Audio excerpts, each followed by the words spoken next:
Happy new year, happy new year, happy new year, happy new year, happy new year, happy new year, happy new year, happy new ইয়ার। की party ये सोलुना तरफे चैतन्य तरफे किसी party होने की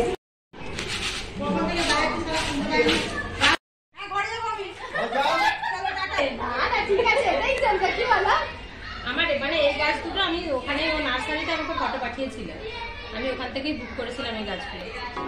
নমস্কার, কেমন আছেন সবাই? প্রবাসীর ঘরোয়া রান্নাবাটির আরেকটি ব্লগে আপনাদের স্বাগত জানাই। আজ মঙ্গলবার 2024, এই বছরটির শেষ দিন। আগের দিনের ব্লগে আপনারা দেখেছিলেন যে আমরা সবাই মিলে বাজার করেছিলাম, সব মেয়েরা মিলে বাজার করেছিলাম এই আজকের দিনটির জন্য। আজকের দিনটি আমরা প্রতি বছর আমাদের মতো করে মজা করি, প্রায় বলতে পারেন একরকম সেই সারা রাত্রির কেটে যায়। ভোর রাত্রে গিয়ে আমরা সবাই ঘুমাতে যাই। চলুন প্রতি বছরের মতো আজকের 31 ব্লগটি আমি এখন থেকে শুরু করলাম। আমার আজকের 31 ব্লগটি প্রথম থেকে শেষ পর্যন্ত স্কিপ না করে দেখার জন্য অনুরোধ রইল। আজ সকালে আমি মাছটা নিজে নিয়ে এসেছিলাম বাজার থেকে, ওর পরে মাছটা মশলা দেওয়ার পালা। মাছটা অবশ্য দোকানদাররা চিড় দিয়ে দিয়েছিল। বাড়িতে এসে বাকি মাছটা বিদিতের মাম্মি বেছে দিল, যেহেতু ফ্রাই হবে। ঘাটি মশলা আর মাছি ফ্রাইয়ের মশলা নিয়ে এসে মাছটার মধ্যে এখন মাখবো। অল্প লবণ আর হলুদ দিয়ে মাছটা আগে মেখে নেব। আর ঘাটি মশলাটার মধ্যে বেশ পরিমাণে লবণ থাকে, সেই জন্য লবণটা একটু আন্দাজ করে দিতে হয়। মাছটা অনেকটাই 21টা পিস, তাই জন্য মাছটা দুটি ভাগে ভাগ করে নিয়েছি। এক ভাগ আগে মাখা হয়ে গেছে, দ্বিতীয় ভাগটা এখন মাখবো। তবে অ্যাকচুয়ালি আমাদের আজ প্ল্যান ছিল পাপলেট ফ্রাই, কিন্তু পাপলেটের বাজার এখন বেশ হাই, তাই জন্য পাপলেটটা এড়িয়ে গেলাম। সেই জন্য বাংলা কিংবা যেটা আমরা দেশে গ্রামে তুলো শাটিং বলে থাকি ওই মাছটাই ফ্রাই হবে। মশলা মেখে মাছটা রেখে দিয়েছিলাম ফ্রিজের নর্মাল টেম্পারেচারে। এখন বিকাল 4টের মতো বাজে। সবাইকে বলেছিলাম বিকাল 4টের সময় আসার জন্য, যাতে তাড়াতাড়ি জোগাড় যন্ত্রগুলো করে নিতে পারি। মেনুতেও বেশ অনেক কটা জিনিস রয়েছে, তাছাড়া পরিমাণটাও তো অনেকটা। সবাই মিলে তাড়াহুড়ো করে কমে না নিলে অনেক দেরি হয়ে যাবে। সবার প্রথমে আমার বোন চলে এসেছিল। সবচাইতে কঠিন কাজ রসুন ছাড়ানো। ও রসুন ছাড়াতে অলরেডি আগের থেকেই বসে পড়েছে। আমি বসবো করছিলাম, এদিকে বৌদি চলে আসলো। বৌদিকে বলেছিলাম ডিম কয়েকখানা নিয়ে আসতে পকোড়ার জন্য।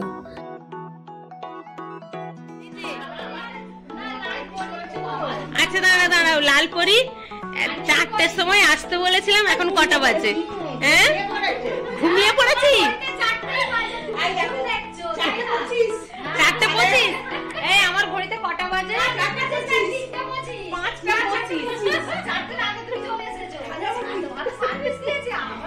অবস্থা। এই পিছলে সালও সেম কেস করেছিল, তার আগে সালও সেম কেস করেছিল। আর সাল এই হার সাল কি করে একই ভুল হয়? আর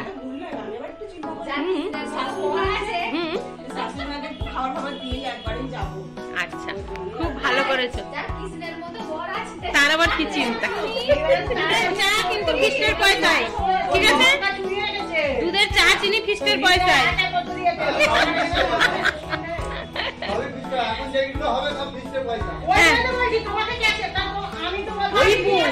ওই বোন, তাহলে কি মাংসটা আমার বরকে দিয়ে মাখাবি? জীবনে মাখাইনি, আমার বরের রাত্রেবেলা কষ্ট হবে।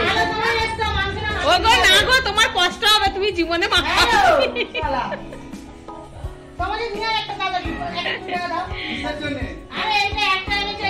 দুটো আনার ছিল, আমি একটা নিয়ে এসেছি।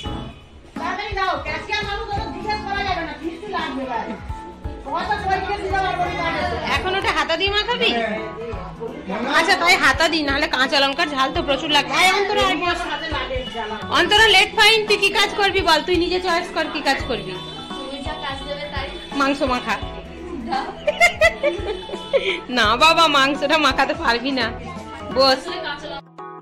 প্রত্যেক বছর আমাদের এই 31st মেনু প্রায় বলতে পারেন একই রকমই থাকে। আর প্রতি বছর এই চিকেন পকোড়াটা ম্যারিনেশন নিয়ে বড্ড ঝামেলা হয়। অ্যাকচুয়ালি ঝামেলা না, অনেকটা চিকেন তো, আর মশলাটাও অনেকটা পড়ে। মাখার পরে তারপর যে হাতের অবস্থা কি হয় সে আমরাই জানি। বিরিতে মায়ের কাছ থেকে আমি 2 কাপ নিয়ে আসছি। ও বৌদি, চা হতে কত বাকি গো?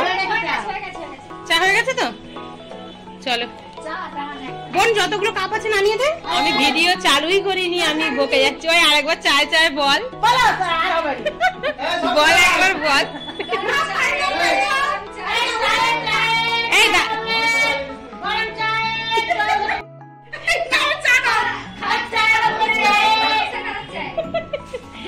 ওই দাদাকে খাড়ি দিবি তো। সত্যি বলতে আমাদের এই পার্টিতে এত মজা হয় যে কি বলবো। আজকের পার্টিটাও বিকাল থেকেই জমেছিল, এত মজা হচ্ছিল। আমরা সন্ধ্যাবেলা ঠিক করেছিলাম একটু মশলা মুড়ি মেখে খাবো, কিন্তু হঠাৎ করে প্ল্যান চেঞ্জ হলো যে এখন মশলা মুড়ি খেলে চিকেন ফ্রাই, মচ্ছি ফ্রাই খেতে পারবো না। তাই জন্য আবার চা বানানো হলো। আমার গাছে নজর দিয়ে দিও না। খুব সুন্দর হয়েছে গাছগুলো। আর তার কাছে চন্দ্রমল্লিকার গাছগুলো দেখলে কি বলবো। আর তার কাছে সেই কুবের, ও বৌদি, তার কাছে কুবের প্ল্যান্টও আছে। কুবের প্ল্যান্ট ও অন্য লোককে দাম বলছে, আমার সামনে 350 টাকা বলছে। তুমি নিলে আমি লাস্ট তোমাকে 150 টাকায় দেবো। টোটাল এই গাছগুলোই কত নিলে বা 3টে গাছে? না, এই 2টো গাছে 600 টাকা।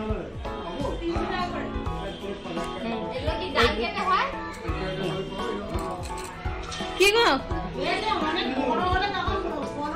করম কাটতে হয়, করম।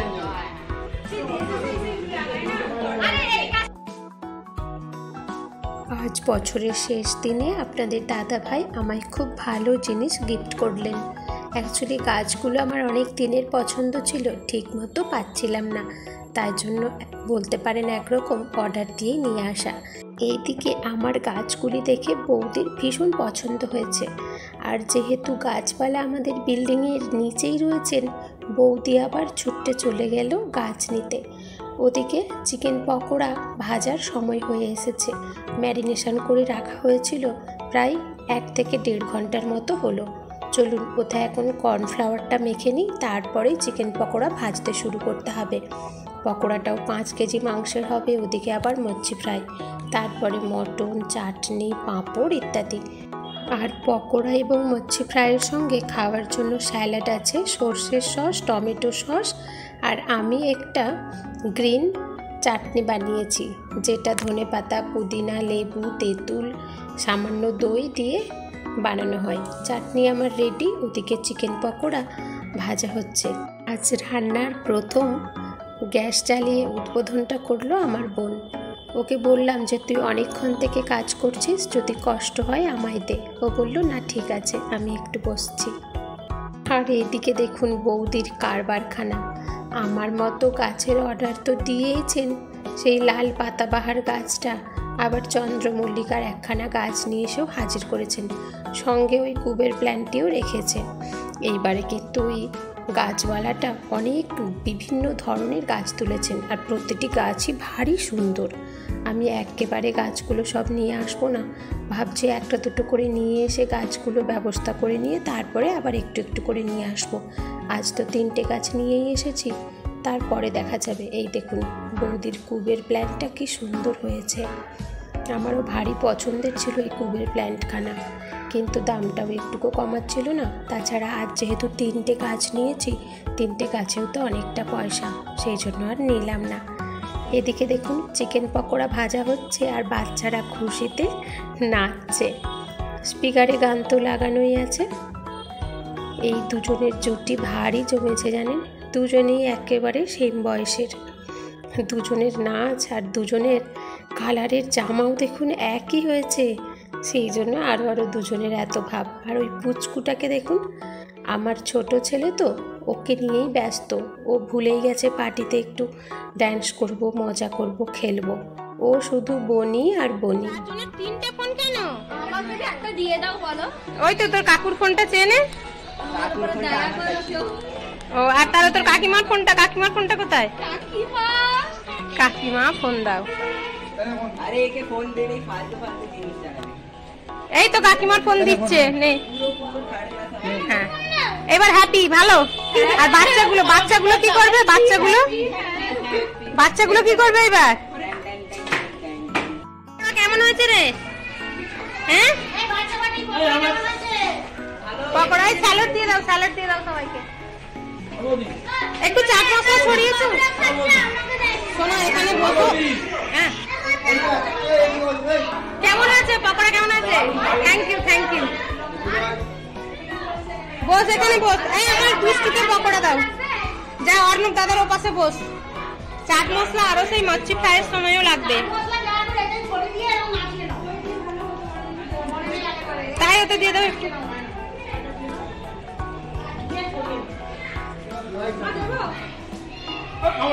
এত কেন বলছো গো? না গো বইয়ের মুখ চেয়ে দিচ্ছে। কি অবস্থা? না ওরম করে না, বলতে নেই। পরের বারে ফিস্টে সুদে আসলে অসুলি করে নেবো।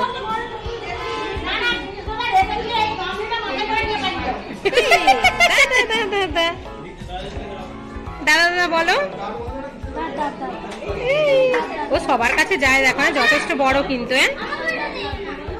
এদিকে পকোড়া ভাজা হচ্ছে আর এদিকে খাওয়া একসঙ্গে হচ্ছে গরম গরম। রাহুল একটু আমাদের এদিকে ক্যামেরাটা করে দেখিয়ে দাও।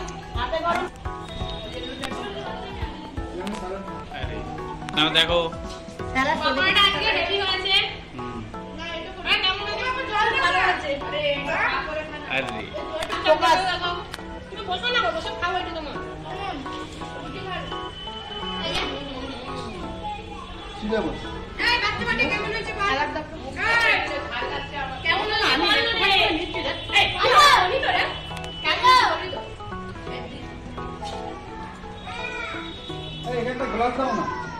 এই রাঁধুনি বসে খাচ্ছে, এটো করে খেয়েও যাচ্ছে, রান্না করছে। কেমন? আমাদের পার্টিতে আজকের পকোড়াখানা সবার খাওয়ার মজা দেখে তো বুঝতেই পারছেন যে কতটা টেস্টি হয়েছিল। যতটা পকোড়া টেস্টি হয়েছিল আর আমরা তার থেকে দ্বিগুণ পরিমাণে মজা করে খেয়েছি। আর সঙ্গে আবার কোল্ড ড্রিঙ্কস ছিল, স্যালাড তো ছিলই। সবাই প্রচুর পরিমাণে স্যালাড খাচ্ছিলাম যাতে পরের খাবারগুলো একটু ভালো করে খেতে পারি। আর ওই অতগুলো পকোড়া ভাজতে ভাজতে অনেক লেট হয়ে গেছে, সেই জন্য ভেতরে চাটনি বানানো হয়ে গেছে। এখন ঝুরি আলু ভাজা আমার সবচাইতে প্রিয় জিনিস। সঙ্গে ভেজ ডাল ছিল, কিন্তু সবাই এখনই ওই মাংস ভাজা খেয়ে এমন অবস্থা, কেউ আর ডাল খাওয়ার মতো মুডে নেই। কিন্তু ঝুরি আলু ভাজাখানা বাদ দেওয়া যাবে না মেনু থেকে, তাই জন্য ঝুরি আলু ভাজাখানা রেডি। চলুন, বোন অনেক সময় থেকে একটানা রান্না করে যাচ্ছে, ওকে এখন একটু রেস্ট দিই। আর ওদিকে আমি ওই বাংড়াগুলো একটু ফ্রাই করি। বাংড়াগুলো মশলা মেখেই রাখা ছিল আর বেশ কিছুক্ষণ আগে ফ্রিজ থেকে বার করে দিয়েছিলাম। বাংড়াগুলো অবশ্য সব ভাজবো না জানেন, এখনই সবাই বলতে শুরু করেছে যে আমি খাবো না। তাই জন্য বাংড়াগুলো গোটা কয়েক মাত্র ভাজছি। যার ইচ্ছে হবে সে খাবে, বাকি বাংড়াগুলো ভাবছি যে যার বাড়িতে কাঁচাই দিয়ে দেবো, পরে সবাই যে যার রয়ে বসে খাবে ক্ষণ।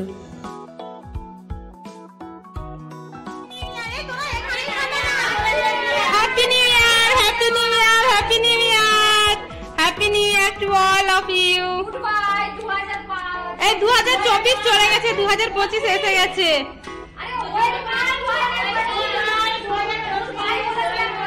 এই ওরা নিচে বাজি ফাটাতে চলে গেল।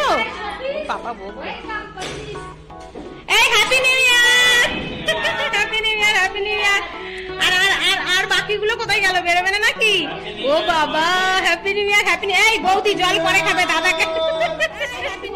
Happy new year, happy new ইয়ার।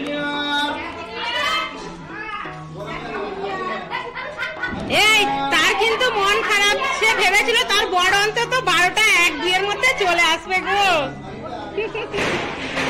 আমার বড় ছেলে প্রত্যেক বছরের ন্যায় বাজি পোড়াতে চলেছে নিচে বন্ধুদের নিয়ে, আর এদিকে আমরা একে অপরকে উইশ করছি।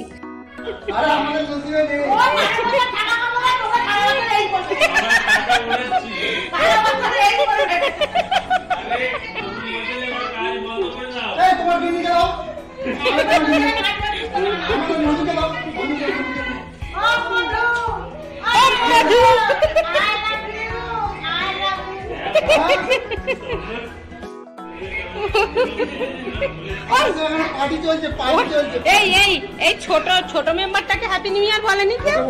হ্যাপি নিউ ইয়ার।